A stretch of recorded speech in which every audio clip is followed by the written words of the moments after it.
Mga mahal na kapatid, muli tayong mag-aaral ng mga salita ng Diyos. Basahin natin ang paksa ng ating leksyon. Kung bakit lubos tayong sumasampalataya na darating ang araw ng paghuhukom. Ang tungkol sa paghuhukom ay isa pa rin sa mga pangunahing doktrina o aral na sinasampalatayanan ng mga Iglesia ni Cristo. Maraming mga tao ang nabubuhay sa mundo na ginagawa ang lahat ng maibigan nila kahit masama o labag sa kalooban ng Panginoon Diyos. Nagtakda ang Diyos ng isang araw ng paghuhukom upang parusahan o lipulin ang lahat ng mga taong nabubuhay sa kasamaan. Subalit may mga taong hindi naniniwalang may paghuhukom. Kaya ginagawa nila ang lahat ng maibigan at isinasa isang tabi ang mga kautusan o ang mga kalooban ng Panginoon Diyos. Pinatutunayan ng Biblia na yun lamang mga kay Kristo na sumusunod sa kanyang mga utos o sa mga kalooban ng Diyos ang tiyak na maliligtas sa araw ng paghuhukom. Diyan tayo sa unang bilang. Anong isang matibay na katunayang darating ang araw ng paghuhukom? Ito sagot, basahin natin. Sapagkat sadyang nilimot nila na mayroong sangkalangitan mula ng unang panahon at isang lupang inanyuan sa tubig sa pamamagitan ng salita ng Diyos. Na sa pamamagitan dito ang sanlibutan noon na inapawan ng tubig ay napahamak.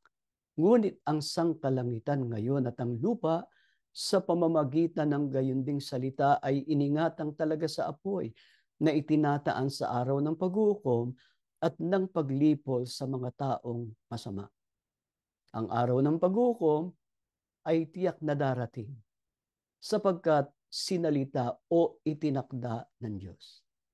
Kung papaanong natupad ang sinalita ng Diyos, nang lalangin niya ang langit at lupa, natupad din ang sinalita niya nang gunawin niya ang unang sanlibutan.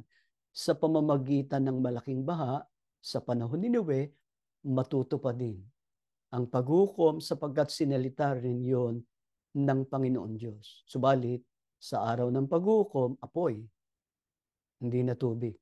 Ang gagamitin ng Diyos na panggunaw sa daigdig at panlipol sa lahat ng mga taong masasama. Kaya huwag tayong tumulad sa ibang mga tao na sadyang nilimot ang Diyos at ang kanyang mga salita. Yan tayo sa kasunod na bilang. Ano pang isang matibay na katunayang may paghuhukom? Ito sagot.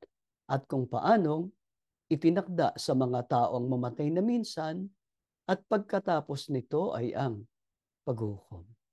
Hindi mapipigilan ng tao ang pagdating ng kamatayan sapagkat itinakda yun ng Diyos. Gayon din ay hindi mapipigilan ng tao ang pagdating ng araw ng paghukom sapagkat itinakda rin yun ng Diyos. Yan tayo sa kasunod bilang. Kailan ang araw ng paghukom? Ito sagot, darating ang Panginoon upang isagawa ang paghukom sa lahat at upang sumbatan ang lahat ng masasama sa lahat ng kanilang mga gawang masasama na kanilang ginawang may kasamaan. Ang paghukom ay magaganap sa araw ng pagdating ng Panginoong Hesukristo. Babalik ang Panginoong Hesukristo. Ipinangako niya yun. Sa araw na yon ay susumbatan niya ang lahat ng masasama sa lahat ng kanilang gawang masasama. Tatanggap sila ng hatol ng Diyos na walang hanggang kaparusahan. Yan tayo sa kasunod. Paano natin malalaman kung malapit na ang pagparito ng Panginoon o ang araw ng paghuhukom? Ito sagot. Sinabi ng Panginoong Kristo na pagka nangakita ninyo ang lahat ng mga bagay na ito ay talastasin ninyo na siya ay malapit na nasa mga pintuan nga. Sa makatuwid, merong mga palatandaan, mga bagay na makikita para matalastas o malaman natin malapit na nga ang araw ng paghukom. Yan tayo sa kasunod na bilang. Ano-ano ang mga bagay na pagka nakita na ay magbabadya na malapit na ang araw ng paghukom. Ito sagot, magkakaroon ng mga digmaan. Ang tinutukoy ay ang una at ikalawang digmaang pansanlibutan. Tagutom, mga salot, mga lindol, at lalaganap ang kahirapan. Ang lahat ng ito na palatandaang maghukom, natupad na eh. Yung una't ikalawang digmaang pansanlibutan, naganap na yon. Yung tagutom, nararanasan ng mundo yon. Salot, magkabi-kabila. Mga lindol sa iba't ibang dako at ang paglaganap ng kahirapan. Lahat ng ito na naganap na, nagbabadyang malapit na ang araw ng paghukom. Yan tayo sa kasunod na bilang. Nangangahulugan ba ito na mahuhulaan na ng sino man kung kailan ang tiyak na araw ng pagparito ng Panginoong Kristo o ang araw ng paghukom? Ito sagot. Sinabi ng Panginoong Kristo, kaya maging handa kayong lagi dahil hindi ninyo alam ang araw o oras ng pagdating ng inyong Panginoon. Tandaan ninyo ito. Kung alam ng isang tao kung anong oras sa gabi darating ang magnanakaw, magbabantay siya at hindi niya hahayaang pasukin ng magnanakaw ang kanyang bahay. Kaya maging handa rin kayo dahil ako na anak ng tao ay darating sa oras na hindi ninyo inaasahan. Walang sino mang nakakaalam ng araw at oras ng pagdating ng Panginoong Hesukristo. Kahit nga siya mismo, tanging ang Ama lamang, ang Diyos, ang nakakaalam. Kaya, ang mga nagbibigay ng takdang petsa ng muling pagparito ng Panginoong Kristo, hindi tunay na sumasampalataya sa Kanya at sa Kanyang mga aral. Dahil walang nakakaalam ng tiyak na araw at oras ng pagparito ng Panginoong Hesukristo. Kaya itinagubilin niya sa mga lingkod niya na maging handang palagi. Anong malaking kapahamakan ng tiyak na darating sa daigdig sa araw ng paghukom, kaya dapat tayong lubos na maghanda. Ito sagot, datapwat, darating ang araw ng Panginoon, agaya ng magnanakaw, na ang sangkalangitan sa araw na yan ay mapaparang o mawawala, nakasabay ng malaking ugong, at ang mga bagay sa langit ay mapupugnaw o matutunaw sa matinding init. At ang lupa at ang mga gawang nasa lupa ay pawang masusunog. Ngunit ang sangkalangitan ngayon at ang lupa sa pamamagitan ng gayon ding salita ay iningatang talaga sa apoy na itinataan sa araw ng paghukom at ng paglipol sa mga taong masama. Kaya dapat tayong lubos na maghanda upang makaligtas tayo sa malaking kapahamakang magaganap pagdating ng araw ng paghukom. Yan tayo sa kasunod. Sino ang mga taong tinitiyak ng Biblia na maliligtas sa malaking kapahamakan sa araw ng paghukom? Ito sagot. Ngayon ngay wala ng anumang hatol sa mga na kay Kristo Jesus, na hindi nangagsisilakad ayon sa laman o kasalanan, kundi ayon sa Espiritu o ayon sa kalooban ng Diyos. Sino ang tinitiyak ng Biblia na maliligtas sa araw ng paghukom? Ang mga kay Kristo. Wala nang anumang hatol. Pero sinong kay Kristo? Yung hindi lumalakad sa kasalanan, kundi ayon sa kalooban ng Diyos. Yan tayo sa kasunod na bilang. Sinong tinutukoy na mga na kay Kristo na wala nang anumang hatol sa araw ng paghukom? Ito sagot, ang mga kaanib sa katawan o sa iglesia ni Kristo na pinaghandugan niya ng kanyang buhay. Sino ang mga taong na kay Kristo na tiyak na maliligtas sa araw ng paghukom? Ang mga kaanib sa iglesia ni Kristo. Ang Iglesia ni Kristo, ang katawan ni Kristo, na pinaghandugan niya ng kanyang buhay. Hindi ba ang Panginoong Kristo ang tagapagligtas, ang manunubos, yung dugo ng Panginoong Kristo na natigi sa bundok ng Kalbaryo para yon sa katubusan ng mga kaanib sa Iglesia. Yan tayo sa kasunod na bilang. Ano ang dakilang biyayang nakalaan sa mga nakay Kristo o sa mga kaanib sa Iglesia ni Kristo sa araw ng muling pagparito niya? Ito sagot. Sapagkat ang Panginoon din ang bababang mula sa langit na may isang sigaw, may tinig ng arkanghel at may pakakak ng Diyos, at ang nangamatay kay Kristo ay unang mga bubuhay na mag-uli. Kung magkagayon tayong nangabubuhay na nangatitira, ay aagawin kasama nila sa mga alapaap upang salubungin ang Panginoon sa hangin, at sa ganito'y isa sa Panginoon tayo magpakailanman. Anong dakilang nakalaan sa mga kaanib sa iglesia sa araw ng paghukom? Yung mga nangamatay kay Kristo o yung mga iglesia ni Kristo nangamatay na, bubuhayin mag-uli yun pagdating ni Kristo. Paano yung mga darat ng buhay? Hindi na sila mamamatay, kundi kasama ng mga unang binuhay, paiilang lang sila sa langit para sumalubong sa Panginoong Heso Kristo. Yan tayo sa kasunod na bilang. Ano ang tinitiyak ng Biblia sa mga makakalakip o makakasama sa unang pagkabuhay na mag-uli? Ito sagot. Walang kapangyarihan, ang ikalawang kamatayan o ang dagat-dagatang apoy at asupre. Yung tinutukoy na dagat-dagatang apoy at asupre, hindi yun yung apoy na panlipol sa mismong pagdating ng Panginoong Kristo. Walang kapangyarihan, ang ikalawang kamatayan, sa mga makakalakip sa unang pagkabuhay na mag-uli. Kaya tiyak na maliligtas ang mga kaanib sa iglesia, yung dagat-dagatang apoy, hindi na makapangyayari yun. Yan tayo sa kasunod na bilang. Ano mangyayari pagkalipas ng 1,000 taon matapos buhaying mag-uli ang mga kay Kristo? Ito sagot.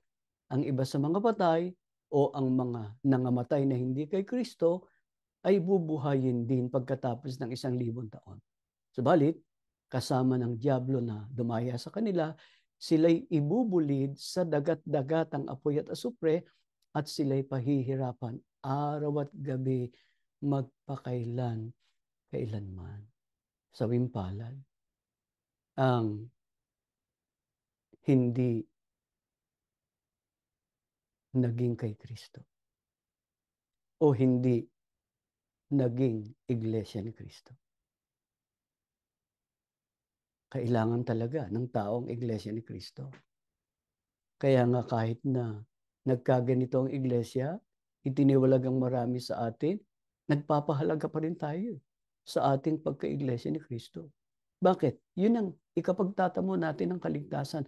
Pagka wala tayo sa iglesia, pagdating ng araw ng paghukom, kasama ng diablo, ibubulid sa dagat-dagatang apoy at asupre. Pahihirapan doon, araw at gabi ang tao, kailanman.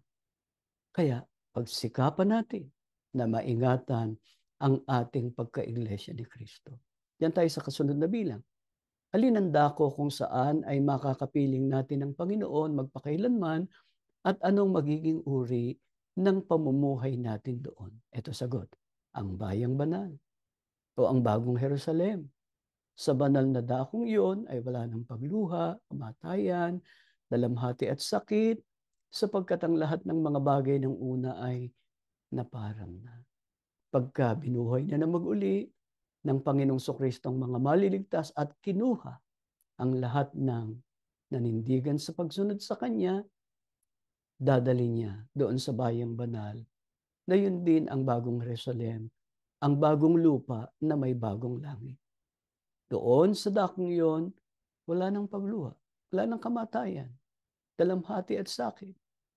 Wala na yung mga problema na tinitiis natin sa buhay na ito, sapagkat ang lahat ng mga bagay sa mundong ito ay naparam na pagdating ng araw ng paghukom.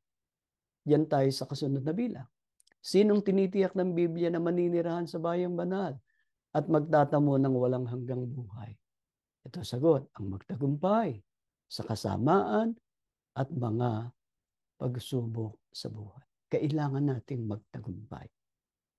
Ano man ang pagsubok na ipahintulot ng Diyos na dumating sa atin, pagtagumpayan natin yan. Hindi lang yung mga pagsubok, pati ang lahat ng uri ng kasamaan. Kaya patunayan natin sa harapan ng Diyos na sa kabila ng maling pagtitiwalag na ginawa sa atin ng kasalukuyang mga tagapanguna sa iglesia, tunay pa rin tayong mga kaanib sa iglesia ni Kristo na karapat-dapat sa pagtatamo ng kaligtasan sa araw ng paghukom. Habang lumilipas ang mga panahon, lalo na nga ngayon na naglalakbay tayo sa panibagong taon, papalapit tayo ng papalapit sa araw ng kaligtasan, sa muling pagbabalik ng Panginoong Hesukristo. Patuloy tayong mabuhay ng matuwid at sundin natin ang lahat ng mga kautusan ng Diyos. Higit sa lahat, ipanalangin natin sa Diyos na ibalik niya ang iglesia sa dati nitong banal at malinis na kalagayan na karapat-dapat sa pagtatamo ng kaligtasan. Hilingin din natin sa Diyos na basbasan niya ang kani-kanyang sambahayan natin upang mapagtagumpayan nating lahat ang mabibigat na pagsubok na nararanasan. Bago tayo manalangin, balikan natin ang paksa ng leksyon natin. Kung bakit lubos tayong sumasampalataya na darating ang araw ng pag-ukom. Tumayo kayo, tayo'y mananalangin. Ama naming Diyos, salamat ng marami sa liwanag ng mga aral mo na aming tinanggap. Palibhas ay mahal na mahal mo kami. Nais mo kaming maligtas at makapiling diyan sa iyong kaharian sa langit. Tinawag mo kami sa iglesia. Salamat ng marami sa kabila ng marami naming kasalanan. Binigyan mo kami ng pagkakataong makapagbalik sa iyo, mapatawad sa lahat naming kasalanan sa pamamagitan ng mahalagang dugo ng iyong bugtong na anak. Panginoon, pangako namin, pakamamahalin namin ang iglesia. Iingatan at ipagsasanggalang namin. Lubos naming susundin ang lahat ng iyong mga kautusan upang pagdating ng araw ng pagliligtas, maging karapat-dapat kami sa pagsalubong sa iyong bugtong na anak. Panginoong Hesukristo, huwag mo kaming kalilimutan pagdating mo. Alalahanin mo ang marami na naming mga tiniis, ang mga pinuhunan namin alang-alang sa iyong iglesia at sa pagsunod sa mga kalooban ng Ama. Ipagsama mo ang buong sambahayan namin sa langit. Magtamo kami ng walang hanggang buhay. Habang naghihintay kami, ipakiusap mo sa Ama na lunasan ng mga suliranin ng iglesia. Mabalik na ito sa dating banal, maayos at maluwalhating kalagayan. Ganap kaming makapaghanda sa nalalapit na kaligtasan. Ang mapagpalain mong mga anak namin, ang mga kabataang ito, lumaki nawa silang mananampalataya, nakikilala ka, handang sumunod sa lahat ng iyong mga kautusan. Ibiyaya mong lahat ng mabubuting bagay sa kanila, maging ang kalusugan, ang magandang kapalaran. Lumaki silang mananampalataya, masunurin sa kanilang mga magulang, higit sa lahat sa iyo. Tumitiwala kaming dininig mo kami, pinagpala mo kaming lahat sa ngalan ng Panginoong Hesukristo na aming tagapagligtas. Amen.